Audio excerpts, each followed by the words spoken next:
Selanjutnya kita masuk di hari ketiga. Nah, siap gak nih untuk masuk hari ketiga? Atau kepalanya udah ngebul, udah kepanasan? Oke, tahan dulu, sedikit disirami lagi. Kita lanjutkan ke hari ketiga. Nah, hari ketiga sama kita bagi 4 sesi juga. Di sesi pertama, ini kita belum ngapa-ngapain dan kita belum melakukan penghafalan huruf tambahan. Yang tadi ada dakuong, handakuong, ada yoong. Itu kita belum ngapa-ngapain, kita belum baca itu. Di sesi pertama, kita review hafalan hiragana dan katakana kita. Review hafalan hiragana dan katakana kita dengan menyebutkan satu-satu hurufnya A, I, U, E, O, K, K, Ku, Ke, Ko sambil ngebayangin hiragana tuh kayak gini, hurufnya A kayak gini. Katakana tuh huruf A-nya kayak gini. Sambil ngebayangin, mentok, lihat contoh. Bagian yang lupa, di-drill ulang. Dan atau sambil dengan ngerjain soal-soal atau baca kosakata-kosakata Jepang yang ada huruf hiragana dan kata-katanya. Di belajar baca sambil dituliskan. Itu untuk nge-review. Sesi pertama, pastikan untuk nge-review semua huruf hiragana dan katakana sampai benar-benar hafal dan ingat. Semakin cepat mengingat dan tidak ada huruf yang terlupa, semakin cepat masuk ke huruf berikutnya. Namun sebaliknya, semakin lama teman-teman hafal dan ingat, semakin lama teman-teman lanjut ke sesi berikutnya dan untuk menghafal huruf tambahan bahasa Jepang itu sendiri. Setelah itu, sebelum menutup sesi ini, lihat dan kenali semua huruf tambahan dengan mengingat cara baca huruf tambahan tersebut. Ucapkan hingga terdengar ke telinga sendiri. Sebelum masuk ke sesi 2 di hari ketiga, kita boleh lihat huruf tambahan hiragana dan katakana, tapi cuman dilihat dan diingat bunyinya serta diingat penyebutannya doang. Diingat bentuknya doang. Karena apa? Karena huruf tambahan itu, kalau teman-teman sudah hafal hiragana dan sudah hafal katakana, itu bentuknya teman-teman gak bakalan lupa. Karena huruf tambahan itu adalah bentuk huruf dasar dari hiragana atau kana yang ditambah dengan tenten atau dengan maru doang. Huruf hiragana itu, dokuong itu cuma ditambah tenten. Huruf maru itu, huruf handakuong itu cuma ditambah maru. Bulat kecil di atas. Ini adalah huruf dokuong yang ada 20 itu dengan bunyi gagi gu gego, zaji zuzezo, sama daji zudedo. Ini bentuk katakananya sama kan dengan huruf katakana kakiku cuma ditambah tenten doang. Terus ini huruf handakuong sama bentuk ha, hi, hu, he, ho cuma ditambah maru kecil jadi pa, pi, pu, pe, po. Sama juga katakana juga ha, hi, hu, he, ho cuma ditambah maru kecil jadi pa, pi, pu, pe, po. Handakuong cuma 5 huruf bagian H doang. Sedangkan huruf yuong itu adalah huruf baris I. Ingat, huruf baris I dari ki, si, ci, ri, mi, ni, mi, ri itu ditambah dengan huruf yu kecil, ya kecil, yo kecil. Cuman itu. Makanya dibacanya jadi kayak huruf ki kan tadi, ditambah ya kecil jadi kya. Ki ditambah yu kecil jadi kyu. Ki ditambah yo kecil jadi kyo. Kayak gitu doang. Atau bentuk yuong yang dakuongnya. Gi ditambah ya kecil jadi gya. Gi ditambah yu kecil jadi gyu. Gi ditambah yu kecil jadi gyo. Nah, cukup ini doang. Teman-teman hafalin prinsipnya. Kalau teman-teman hafalin prinsipnya, bakalan hafal ke semua huruf tambahan ini. Nah, di sesi pertama, teman-teman nggak perlu repot-repot ngapalin ini dulu. Cuman butuh lihat dulu, oh kenal, oh ini kayak gini ternyata. Oh, yang yoong ini kayak gini ternyata. Cuman cukup kayak gitu doang. Nah, setelah itu barulah masuk di sesi kedua di hari pertama. Nah, ini baru teman-teman mulai belajar menghafalkan huruf tambahannya. Nah, sebelum mulai mengingat huruf tambahan itu, teman-teman harus ingat dulu vokal semua huruf hiragana dan katakana yang dihafal dan ingat-ingat bentuk hurufnya. Jadi wajib, makanya saya bilang dasarnya itu harus benar-benar kuat. Nah, kalau itu udah hafal, baru masuk ke huruf tambahan ini akan lebih mudah. Untuk huruf tambahan tidak perlu lagi fokus menghafal bentuk hurufnya karena sama dengan bentuk huruf dasar dan fokus menghafalkan bunyinya dulu. Jadi sama kayak di awal, fokus untuk menghafalkan bunyinya. Misalnya tadi dakuong. Dakuong itu kan ditambah tenten, ya kan? Untuk dakuong, yang penting hafalkan prinsipnya. Dakuong itu adalah ditambah tenten dan terdiri dari huruf baris kasataha. Ingat, huruf kasataha. Berarti kalau baris huruf taha berarti ka, ki, ku, ke, ko, sa, si, su, se, so, ta, ci, su, te, to, ha, hi, hu, he, ho, ditambah dengan tenten. Jadinya misalnya ka menjadi ga, sa menjadi za, ta menjadi da, ha menjadi ba. Tinggal diapalin. Oh, baris ka misalnya. Oh, ka jadi ga, ki berarti jadi gi, aku berarti jadi gu, ke berarti menjadi g. Nah, kan mudah jadinya. Kalau sa kayak gitu, oh sa berarti barisan sa berubah menjadi za. Oke, berarti kalau si berubah menjadi z, nggak ada huruf z. Jadi huruf Jepang nggak ada z, jadi spesial. Si spesial jadi hurufnya j. Terus huruf sa, si, su berubah menjadi zu. Terus se berubah menjadi z, so berubah menjadi zo. Nah, kayak gitu doang. Makanya kalau seandainya teman-teman hafal dasarnya, mengubah ke bentuk dakuongnya itu bakalan lebih mudah. Nah, selanjutnya pada untuk handakuong yang tadi itu ditandai dengan maru, ada bulat kecil di atasnya. Ini hanya pada 5 huruf H, pada baris H doang, dan berubah bacanya menjadi pa.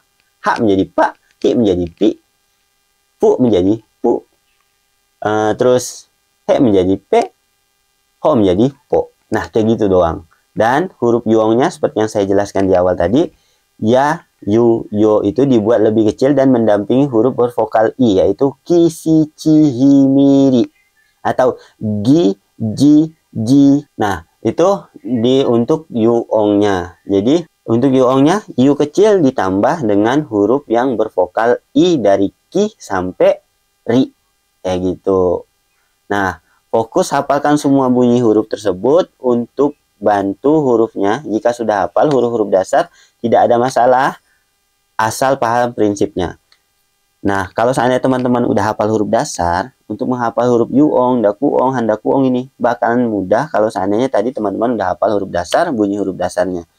Yang penting untuk menghafal huruf dakuong, handakuong, sama yuong ini, prinsipnya doang teman-teman wajib hafal. Prinsipnya doang teman-teman wajib hafal. Seperti yang tadi saya sampaikan, prinsipnya seperti yang tadi saya sampaikan itu prinsipnya untuk dakuong, handakuong, yuong itu cuman ditambah tenten, ditambah maru. Nah, kayak gini.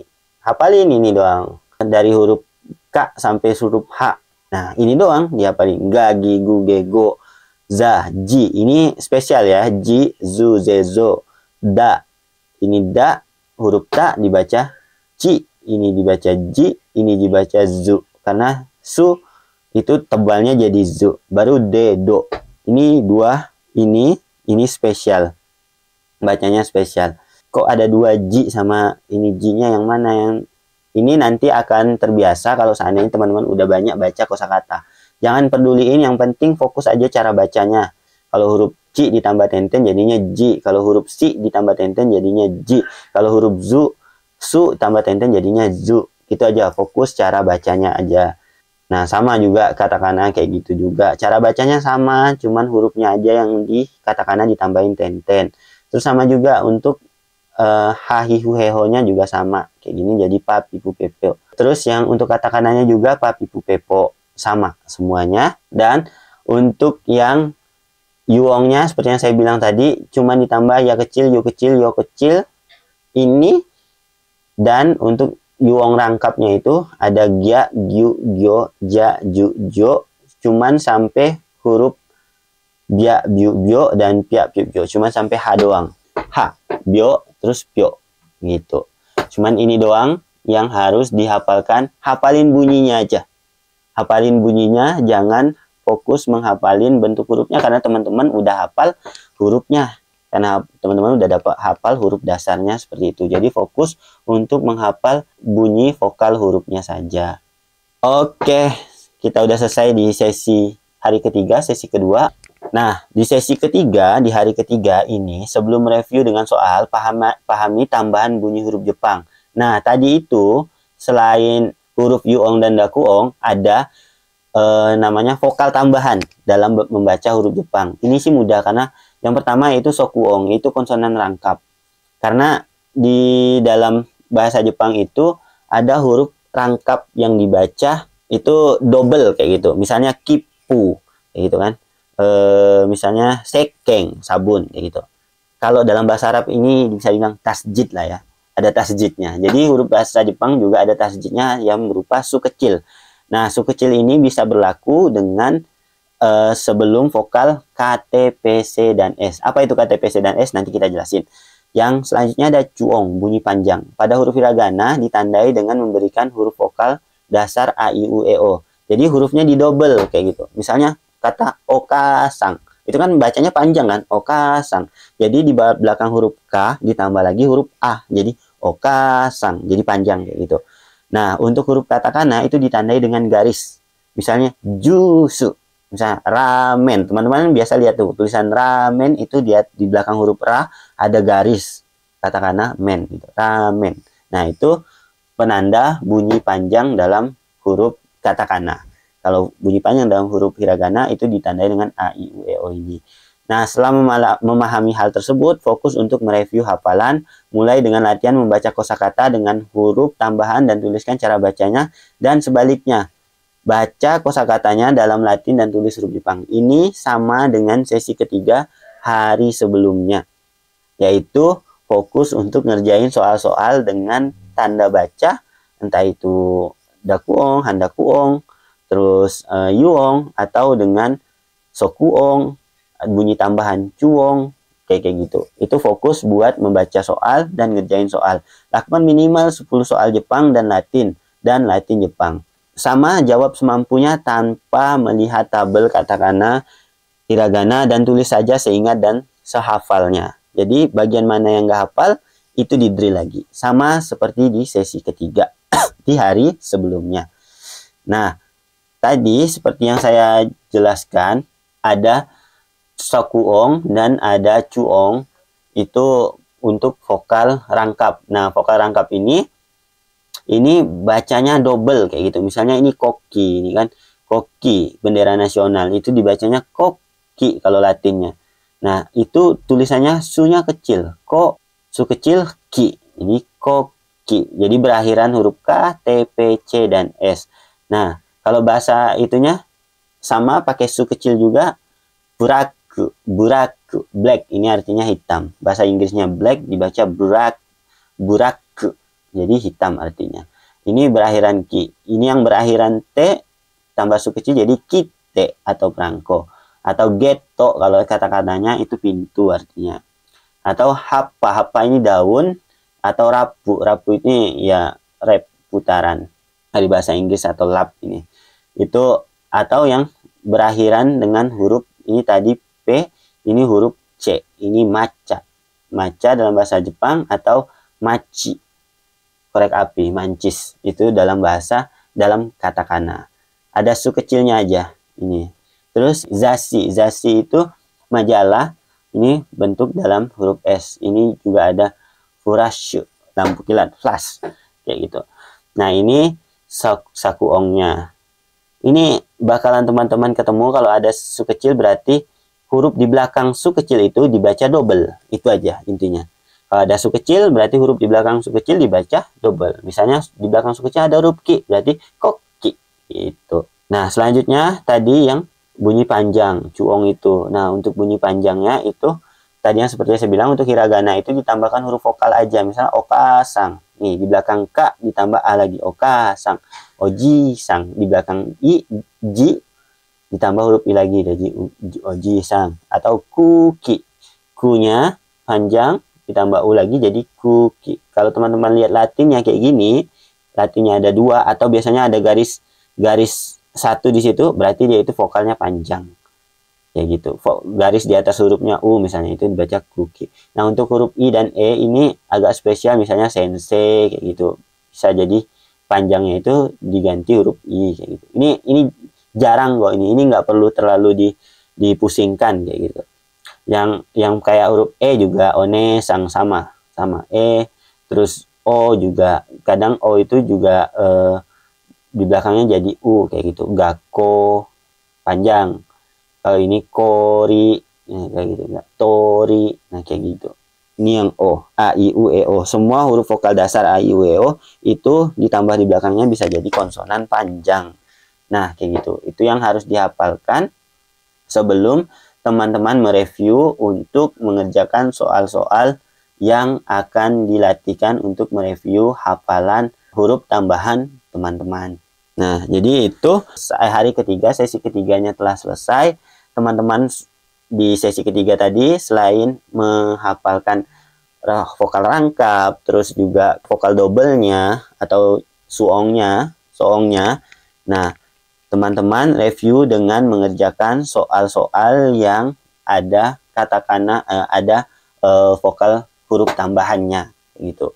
Jadi tinggal kerjain soal-soal yang ada huruf-huruf tambahannya. Setelah itu selesai di drill, kalau lupa sama di sesi ketiga untuk ngerjain soal itu sama di sesi ketiga hari-hari sebelumnya. Kalau ada lupa soalnya salah jawab, di drill lagi bagian huruf yang salah itu. Nah, pada sesi keempat ini sama dengan sesi keempat hari sebelumnya, namun cakupannya lebih banyak. Nah, pada sesi keempat ini, teman-teman di hari keempat ini ngerangkum semua yang telah teman-teman pelajari dan hafalkan. Sesi ini dilakukan harus sebelum ingin tidur sama. Terus lihat lagi semua huruf dasar tambahan satu persatu di dalam tabelnya dan sebutkan bunyi dan ingat bentuknya. Pertama, lihat dulu huruf tambahannya, hafalin, terus ingat hafalin huruf tambahan, sebutin huruf tambahannya. Kalau sudah hafal, kembali ke huruf hiragana dan katakana beserta bentuknya. Kayak gitu. Ulangi review sampai teman-teman ingin tertidur. Baru tinggalkan. Selesai 3 hari ini, selesai sesi keempat, teman-teman review dan ulangi terus, maka teman-teman telah selesai menghafal semua huruf Jepang hanya dalam 3 hari, hiragana, katakana, dan beserta huruf tambahannya. Untuk menjaga konsistensi hafalan ini, tidak cukup hanya dengan teman-teman selesai 3 hari lalu sudah lupakan. Tidak. Ada hari-hari berikutnya yang teman-teman harus tetap konsisten kalau untuk ingin belajar bahasa Jepang agar bisa. Jadi di hari-hari berikutnya teman-teman lakukan belajar ringan, entah itu dengan membaca makalah atau membaca hal-hal yang berkaitan dengan Jepang, entah baca komik, baca kosakata-kosakata Jepang dengan hiragana dan katakana tanpa Latin. Kecuali ada huruf yang lupa, baru dilihat tabel contoh hurufnya. Baca aja. Kalaupun salah, nggak apa-apa. Oh, ini kayaknya bukan ini deh. Lihat contohnya. Tapi jangan membaca huruf Latin ya. Kalau udah selesai 3 hari belajar ini, jangan teman-teman baca kosakata Jepang itu dengan huruf Latin. Biasakan diri baca dengan huruf asli katakana atau hiragananya.